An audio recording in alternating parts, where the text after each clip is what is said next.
Bonjour Gérald Darmanin. Bonjour. Merci d'être avec nous sur France Info. Bonjour Paul. Bonjour Monsieur le Ministre, bonjour à tous. Dans ce moment important, pourquoi Jérôme Barella n'a jamais été inquiété ni entendu avant de s'en prendre à Liana, alors qu'il faisait l'objet de plusieurs plaintes pour agressions sexuelles et viols sur des enfants? L'inspection générale de la justice et de la gendarmerie vous ont remis leur pré-rapport dans cette affaire hier, plus exactement dans l'enquête ouverte après la plainte de la mère de Rosa, déposée en août 2025 pour des dizaines de viols sur sa fille de 11 ans. Conclusion, il y a eu des défaillances et vous demandez des sanctions. Gérald Darmanin, vous avez trouvé les coupables ? La justice, elle n'a pas su protéger ces petites filles. Quand je dis la justice, c'est la chaîne judiciaire, les services enquêteurs de la gendarmerie en l'occurrence, ici les magistrats. Et on dit souvent que la justice est trop lente, et là il y a eu une sorte de sommeil de l'enquête. C'est ce que démontre ce rapport. 9 mois. Exactement. Au début, ça part très bien. Au début, le parquet de Toulouse, les gendarmes de Haute-Garonne font très bien leur travail. La maman est bien reçue. La gamine est dans une salle Mélanie que nous avons créée, que j'ai créée au ministère de l'Intérieur, spéciale pour entendre l'enfant pendant plusieurs heures. Le psy est dépêché comme expert pour montrer que cet enfant, évidemment, sa parole est parfaitement crédible. Il y a des experts médicaux qui constatent les liaisons anales, une plainte qui est déposée pour plus d'une 50aine de viols. Donc tout commence bien à Toulouse, très rapidement, très bien fait, et vraiment c'est exactement ce que nous demandons de faire. Et puis ensuite, par une succession de défaillances graves, individuelles et incompréhensibles, c'est ce que dit parfois le rapport, chez les gendarmes comme chez les magistrats. En effet, nous n'avons pas su protéger cette petite fille. On est encore dans une opération de communication du garde des Sceaux, a dénoncé hier sur France Info Justine Probst, qui est la secrétaire nationale du syndicat de la magistrature. Pour elle, vous allez trop vite, ce n'est qu'un pré-rapport. Est-ce que ça engage uniquement la responsabilité d'un magistrat, s'interroge-t-elle? Elle y voit plus un problème systémique qui fait partie de la, je cite, réalité de tous les parquetiers de France. Que lui répondez-vous? Non, mais c'est un désaccord profond, quasi frontal avec le syndicat de la magistrature. La question que pose Madame Probst, je l'ai entendue, est-ce que cela engage la responsabilité d'un magistrat? La réponse est oui. Si personne ne contrôle les juges, comment fonctionne une démocratie dans un check and balance, dans une séparation des pouvoirs? Évidemment que les magistrats qui font un travail très difficile, très important, et je le constate depuis quasiment un an que je suis ministre de la Justice, avec des horaires évidemment extrêmement importants, qui se fatiguent à la tâche, qui font un travail formidable dans la quasi-intégralité des cas, et souvent très discret, évidemment qu'ils ne sont pas exempts de tout reproche, et comme tous les corps de métier de l'État, ils peuvent mettre des gens en garde à vue, ils peuvent mettre des gens en détention provisoire, ils peuvent juger des personnes, c'est un pouvoir extrêmement important, doivent être contrôlés. Et ils doivent rendre des comptes. Leur propre inspection, parce que c'est pas le ministre qui l'a fait, ce sont des magistrats eux-mêmes nommés indépendants, de façon indépendante par le Conseil supérieur de la magistrature, qui font ces inspections. Ce sont des magistrats indépendants. Le chef d'inspection l'a rappelé dans sa conférence de presse. Quand ils constatent des défaillances graves, ils doivent être évidemment regardés et éventuellement, après une enquête administrative, il s'agit de respecter les procédures, sanctionnés, mais comme le sont les gendarmes, comme le sont les policiers, comme le sont les médecins lorsqu'ils opèrent et qu'ils font des erreurs médicales. Donc je pense que dans une démocratie, la question de la responsabilité des magistrats n'est pas une question taboue, c'est une question normale. On va en parler, Gérald Darmanin, mais... Et le ministre, qui constitutionnellement a ce pouvoir de commander d'inspection, de les rendre publics, de proposer des sanctions, et dans son rôle. Justement, Gérald Darmanin, vous avez annoncé avoir lancé une procédure disciplinaire contre la substitute du procureur d'Auch. Que lui reprochez-vous exactement? Il est écrit dans ce rapport, qui a été rendu public, que tous les citoyens peuvent lire, qu'il y a eu des défaillances graves du côté des services enquêteurs de la gendarmerie nationale, et le ministre de l'Intérieur a pris des sanctions, et du côté du substitut en charge des mineurs du parquet d'Auch. Et il y a plusieurs défaillances qui sont évoquées. La lenteur avec laquelle on a saisi un service enquêteur, 1 mois et demi, grosso modo. Pendant 1 mois et demi, c'est-à-dire que le dossier était signalé comme urgent dans une pochette rouge et il n'y avait pas de gendarme saisi pour enquêter. Puis l'envoi dans un mauvais service de gendarmerie. Il a été renvoyé ce dossier à Toulouse alors que Toulouse venait de l'envoyer à Auch. On a encore perdu du temps. Puis ensuite, de ne pas avoir suffisamment... Au parquet de Toulouse, envoyé au parquet de Toulouse. Exactement, il y a eu une erreur d'adressage, on a perdu plusieurs semaines encore. Et puis, on n'a pas suffisamment dirigé l'enquête. Hein. C'est quoi un procureur de la République? C'est quelqu'un qui dirige l'enquête, qui dirige les policiers et les gendarmes, qui dirige la police judiciaire pour dire vous faites ci, vous faites ça, vous faites ça. Ouais. Et manifestement, cette enquête n'a pas été suffisamment dirigée, dit l'inspection, parce que pendant plusieurs mois, il n'y a pas eu d'acte d'enquête dans cette affaire. Alors qu'il y avait une 50aine de viols dénoncés, alors qu'on connaissait le profil de M. Barella, alors qu'il n'y a pas plus important que de gérer un crime sur un enfant. Et justement, qu'est-ce que vous pensez de ce dysfonctionnement? Est-ce que c'est une magistrate qui est notoirement incompétente et qu'on a laissée à son poste sans rien dire parce qu'on manquait de bras et qu'il fallait que ce poste soit pourvu? Ou est-ce que c'était une magistrate qui était débordée, épuisée? Il y a forcément une raison quand il y a un dysfonctionnement pareil. Alors d'abord, il y a un rapport d'inspection qui continue le 10 juillet, mais rendu totalement. Ce sera intéressant de savoir exactement comment fonctionne la juridiction d'Auch, le parquet général d'Agen. Moi, je ne jette pas l'opprobre sur cette dame qui, j'imagine, vit des moments très difficiles. Elle est mère de famille. Si l'enquête administrative démontre en effet qu'elle a fait des fautes professionnelles, il faut les sanctionner, mais il ne s'agit pas de revenir sur sa vocation et son travail pour l'intérêt général. Mais vous l'avez déjà sanctionné, vous lui avez retiré une habilitation?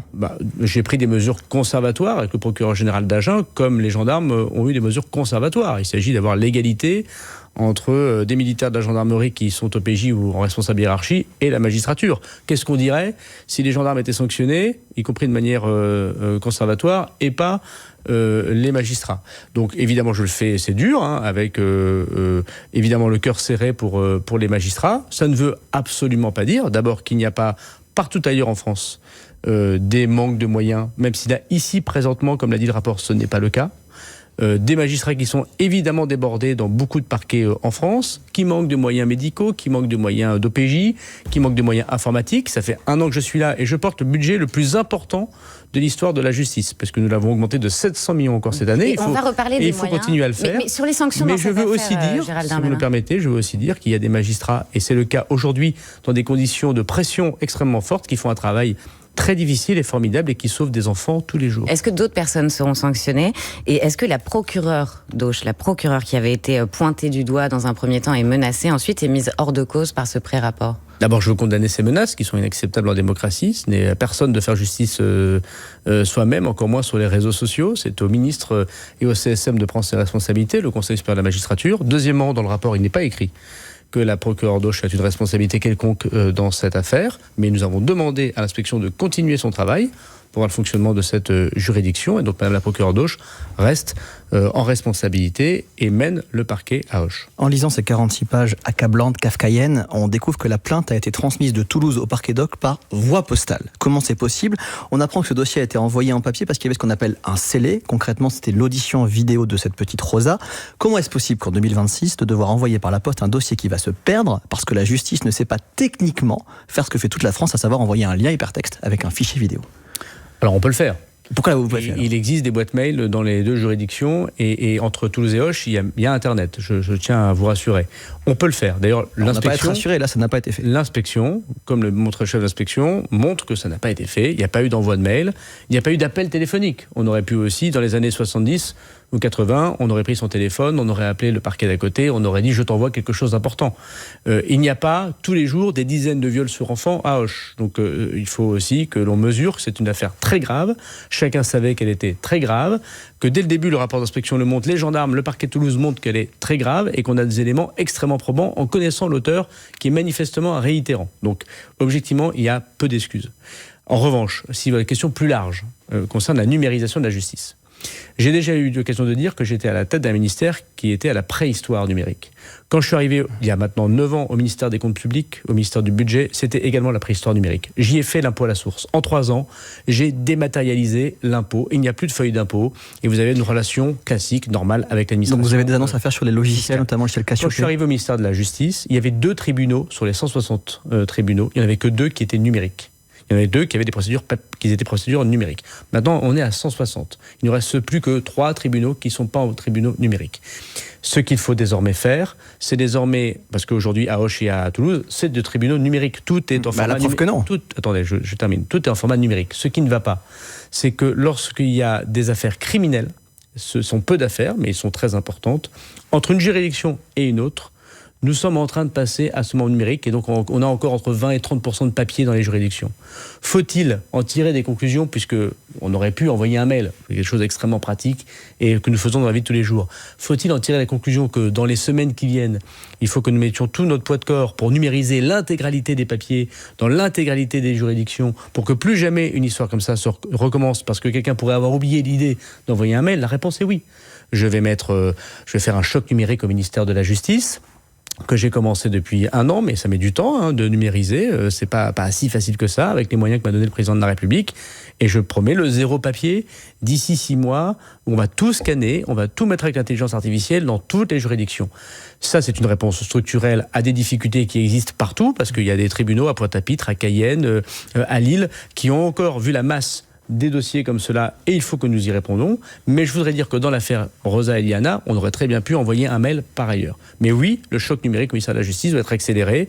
Nous travaillons à et cela. l'intelligence artificielle généralisée, parce qu'aujourd'hui, des magistrats se plaignent du fait qu'ils ne peuvent pas utiliser l'intelligence artificielle. Ils ont 600 pages de dossiers extrêmement techniques à utiliser pour des raisons de sécurité. Ils peuvent même pas céder d'une intelligence artificielle qui synthétiserait plus rapidement. Ils ont parfaitement raison, et je pense que le sujet n'est pas tant de demander des magistrats supplémentaires, même s'il en faut, et qu'on en a créé 1500 supplémentaires. Il faut des outils informatiques modernes qui répondent à la façon dont l'IA est utilisée par les avocats, ou les notaires, ou les citoyens. Donc la réponse est oui.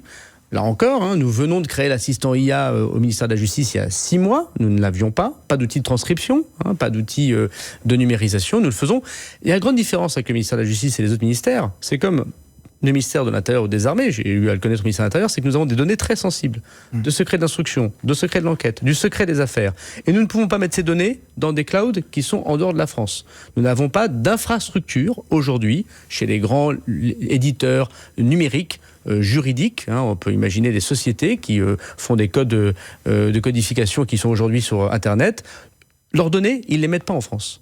Et si jamais nous prenons des enquêtes, imaginons que nous faisons des perquisitions chez Airbus, par exemple, quand on est au parquet national financier, et qu'on prend ces données et qu'on les met sur Internet chez les Américains, ça va beaucoup intéresser M. Boeing.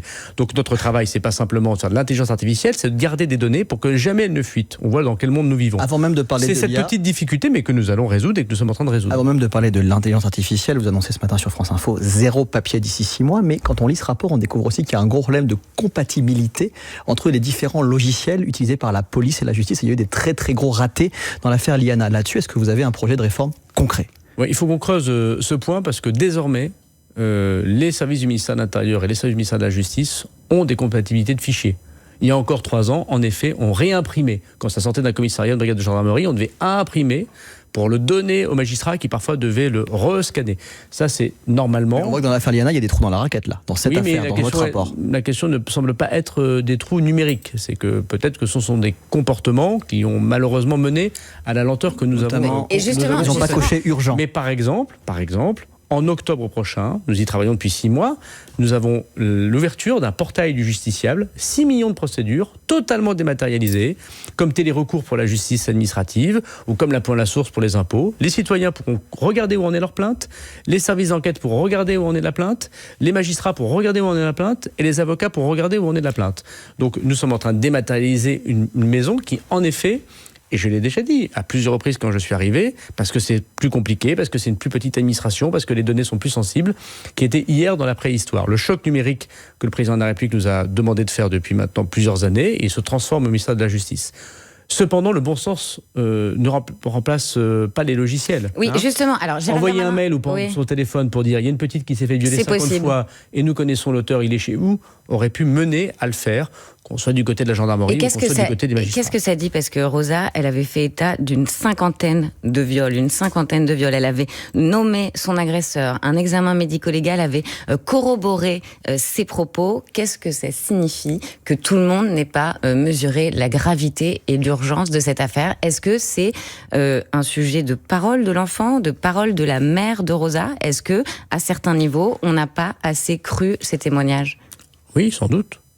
Ça signifie plusieurs choses. D'abord, un réflexe qui consiste à penser que comme la gamine, comme Rosa, était à Toulouse, était en Haute-Garonne, et que l'auteur présumé était dans le Gers, on s'est dit, sans doute, tiens, la victime est protégée, puisqu'elle ne rencontre plus son auteur. Sauf que toutes les autres victimes potentielles... Et voilà, c'est exactement ce que dit le rapport, et c'est exactement ce que disait ma circulaire de politique pénale il y a 1 an. Attention, quand on est un pédocriminel, on commet d'autres faits. Et quand on a des relations sexuelles avec des gamines de 10 ou 11 ans, quand on est un adulte, c'est pas normal. Et on a tendance à collectionner des images pédopornographiques sur son téléphone ou son ordinateur, et on a tendance à vouloir travailler avec les enfants. D'ailleurs, M. Barela travaillait dans le milieu de l'éducation nationale, et on a tendance à faire ça sur ses propres enfants ou sur les enfants des autres. Donc, évidemment, la première erreur, c'est d'avoir considéré que cet enfant était protégé, cette victime était protégée, et de ne pas avoir pensé aux autres victimes potentielles. D'où la demande, que j'ai déjà 1000 fois répétée, de mettre très rapidement, alors évidemment ça c'est l'impérium du juge, c'est lui qui décide, mais les personnes en garde à vue, et si possible en détention provisoire. Le deuxième sujet, c'est que vous avez parfaitement raison, nous avons traité, c'est d'ailleurs ce que dit le rapport de l'inspection, la justice a traité cette plainte comme une plainte ordinaire, alors qu'elle aurait dû être une plainte prioritaire. Aujourd'hui, sur les violences faites aux femmes, dans l'immense majorité des cas, la personne qui est accusée est mise en garde à vue, il y a une perquisition chez lui, on regarde s'il est inscrit dans les fichiers, on prend un contrôle judiciaire pour protéger cette femme ou d'autres femmes potentielles. Bien sûr, il y a encore des ratés, incontestablement, mais il y a quand même un changement très fort chez les policiers, chez les gendarmes et chez les magistrats, alors que là, sur les enfants, en l'occurrence, on a traité ça comme une plainte classique. Et ça, c'est à la fois contraire aux instructions de politique pénale que j'ai données, contraire à la volonté du législateur, mais aussi contraire au bon sens. Et oui, vous avez raison, il y a encore beaucoup à progresser dans certains endroits, pas partout. Il y a des gens formidables dans la magistrature qui sauvent tous les jours, encore une fois, des dizaines et des dizaines d'enfants, mais là, manifestement, la parole de l'enfant n'a pas été crue. En tout cas, elle a été mise comme une parole ordinaire dans un dossier ordinaire. On va parler des solutions, Gérald Darmanin, et de certains qui réclament votre démission, qui pointent votre responsabilité à vous. Mais pour l'instant, il est 8h50 et c'est l'info en 1 minute avec Antoine Geoffin. On n'a pas suffisamment dirigé l'enquête, reconnaît à l'instant le garde des Sceaux, invité du 8h30 France Info, Gérald Darmanin, à propos du rapport remis hier qui pointe des dysfonctionnements dans l'affaire Liana. On connaissait le profil du principal suspect, déclare le ministre de la Justice. 2 gendarmes du Gers et une magistrate sanctionnés après la remise hier d'un rapport, après le meurtre de la petite fille de 11 ans. 54 départements sont en vigilance rouge canicule aujourd'hui, 35 en orange, jusqu'à 44 degrés cet après-midi attendu à Angoulême, 43 à Périgueux, 40 à Toulouse et 39 dans la capitale. Depuis le début du week-end, une vingtaine de personnes sont mortes noyées en France, d'après la ministre des Sports. Une 60aine de baigneurs piégés par la marée hier à Berck-sur-Mer dans le Pas-de-Calais, tous secourus. Il n'y a pas de blessés selon ICI Nord. Qualification au bout de la nuit de l'équipe de France de football pour les 16e de finale de la Coupe du Monde. Victoire 3-0 contre l'Irak. Match terminé à 3h du matin à cause des orages sur le terrain. 2 éclairs, 2 buts de Kylian Mbappé. La première place du groupe se jouera vendredi face à la Norvège qui a battu le Sénégal 3-1. France Info. Le 8h30 France Info. Agathe Landray, Paul Larouturou. Avec Gérald Darmanin, ministre de la Justice, garde des Sceaux, certains appellent à votre démission. Hier soir encore, des associations féministes ont de nouveau manifesté devant votre ministère, place Vendôme, et devant tous les tribunaux de France, dont celui d'Auch, au micro ici Occitanie de Thierry Mez. On écoute. Notre colère, elle n'est pas par rapport à l'affaire qui s'est passée dans le Gers, elle est par rapport à la situation des enfants et des femmes dans notre pays et du fait que la police et la justice ne les protègent pas assez. C'est pas des fusibles qui vont solutionner un mal de notre société. C'est pas des fusibles qui vont solutionner un mal de notre société. Depuis 3 semaines, la France Insoumise et le Rassemblement National réclament votre démission. Quand une institution placée sous votre autorité reconnaît des erreurs aussi graves, quand le Premier ministre estime que la chaîne de protection a failli, quand le ministre de l'Intérieur mute de gendarme, quand vous annoncez des sanctions contre la vice-procureure, où s'arrête la responsabilité de vos agents et où commence la vôtre ? Le rapport d'inspection n'a pas démontré, en tout cas il est public et il va continuer à travailler, des difficultés de la part des autorités centrales, qu'elles soient du ministère de l'Intérieur ou du ministère de la Justice. Les circulaires ont bien été prises, la priorisation a bien été demandée. J'ai attribué des magistrats supplémentaires à Toulouse et surtout à Auch. Le rapport dit qu'en septembre dernier, un placé a été mis de façon supplémentaire au parquet. Il y a 58 greffiers sur 60 au tribunal d'Auch. Le projet Internet fonctionnait. C'était assez clair. Notre sujet, c'est, et ça fait 1 an que je suis au ministère de la Justice, quelle est la place finalement de l'autorité ministérielle ? C'est ce que vous posez comme question dans le fonctionnement de la justice. C'est un sujet très important, démocratique, puisque les magistrats sont par nature indépendants. Il faut revenir sur la loi Taubira de 2013. Certains disent qu'il faut que le ministre de la Justice puisse donner des instructions individuelles dans les affaires. Si le ministre de la Justice pouvait donner des instructions individuelles, évidemment, la question de sa responsabilité se poserait s'il n'en prend pas dans de telles affaires. Il pourrait dire, le ministre de la Justice, dans ces cas-là, je vous demande, dans toutes les enquêtes qui concernent des viols sur mineurs, de requérir, par exemple, la détention provisoire ou de mettre la garde à vue sous 6 mois. Vous aimeriez, Donc oui, vous aimeriez Là, aujourd'hui, que l'éditeur l'entende, je ne peux pas le faire. Et vous voudriez le Je n'ai même faire pas le droit, si je peux me permettre, je n'ai même pas le droit d'appeler ou de contacter la procureure d'Auch pour lui parler de l'affaire. Est-ce que vous voudriez pouvoir faire cela ? Moi, je pense que dans l'urgence de la situation, notre sujet n'est pas de savoir si on doit tenir reine courte ou pas les magistrats dans une démocratie. Je pense qu'ils sont responsables de leurs actes. Et je ne suis pas tout à fait certain que les instructions individuelles, aujourd'hui, remettraient de la confiance entre une justice indépendante et le pouvoir politique. En revanche, je suis pour que lorsque des consignes sont données par le ministre de la Justice au parquet, ils soient suivis. Et lorsque ces consignes ne sont pas suivies, on doit les sanctionner. Donc ça dépend de votre position vis-à-vis de l'indépendance de la justice. Moi, je suis favorable à l'indépendance de la justice, je suis favorable à l'indépendance des parquets et je suis toujours favorable à la réforme constitutionnelle qui permet au parquet de France de pouvoir être de plus en plus indépendant du pouvoir politique. Mais aujourd'hui, en effet, le ministre ne peut pas commander des enquêtes. Je n'ai même pas le droit, puisque j'ai été attaqué par des syndicats de magistrats, de dire comment il faut accueillir les victimes dans les tribunaux, puisque cette circulaire a été attaquée au Conseil d'État. Par exemple, une des défaillances de cette affaire, il n'a pas été proposé à la maman de Rosa, une association de victimes qui travaille gratuitement pour elle. Elle a appelé 11 fois la maman. Alors que dans ma circulaire, j'avais demandé que ce soit le cas. Il a été rayé au Conseil d'État le mot systématiquement, attaqué par des syndicats de magistrats, parce que je n'ai pas le droit de demander que systématiquement, c'est-à-dire dans toutes les affaires, on puisse le faire. On voit bien la difficulté que vous pointez, mais les magistrats du parquet sont tout de même sous votre autorité, celle du ministère de la Justice. En ce jour de panthéonisation de l'ancien résistant Marc Bloch, je voudrais vous citer une phrase de L'étrange défaite. Un chef est responsable de tout ce qui se fait sous ses ordres, peu importe qu'il n'ait pas connu toutes les décisions. Est-ce qu'il n'y aurait pas quelque chose de gaullien à présenter votre démission ? Ce serait assez lâche, me semble-t-il, puisque dans la tempête, voilà 1 an que je suis ministre de la Justice, j'essaye, je pense que les Français le voient, de transformer ce ministère. En 6 mois, j'ai fait des prisons de haute sécurité. On m'a expliqué que ce n'était pas possible à faire. On n'y trouve ni téléphone portable, ni clé USB. On a assassiné 2 prisons avant que je n'arrive en responsabilité de sa cellule. Hein. On faisait, rappelez-vous, Monsieur Amra, mais d'autres affaires qui touchent malheureusement des personnes aujourd'hui, on faisait des commandes d'assassinat. Aujourd'hui, ces 2 prisons de sécurité existent, on va inaugurer la 3e dans 6 mois. Je construis des prisons en 1 an. On va faire les premières prisons modulaires, 3000 places, en 1 an, 2 fois moins cher, 3 fois plus vite. Nous avons créé un parquet national anti-criminalité organisé. Et je pense, dans des conditions très difficiles, nous avons augmenté le budget du ministère de la Justice à l'euro près. Et il y a une autre affaire, Gérald Je Darmanin. termine sur ce point, si vous me permettez, depuis 1 an.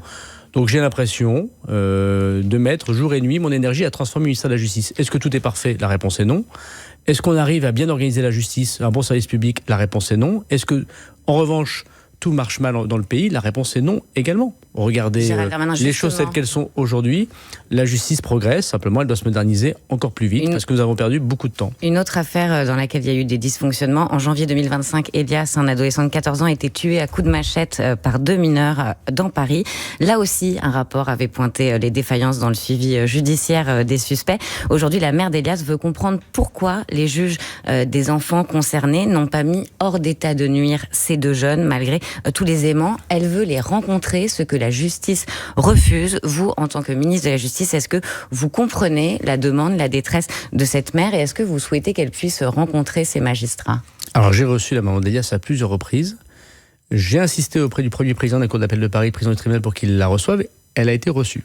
Mais elle n'a pas été reçue par les magistrats qui sont occupés de l'affaire de son petit garçon qui a été en effet assassiné. Et oui, moi j'ai déjà dit que je souhaitais. Je ne peux pas obliger les magistrats de le faire.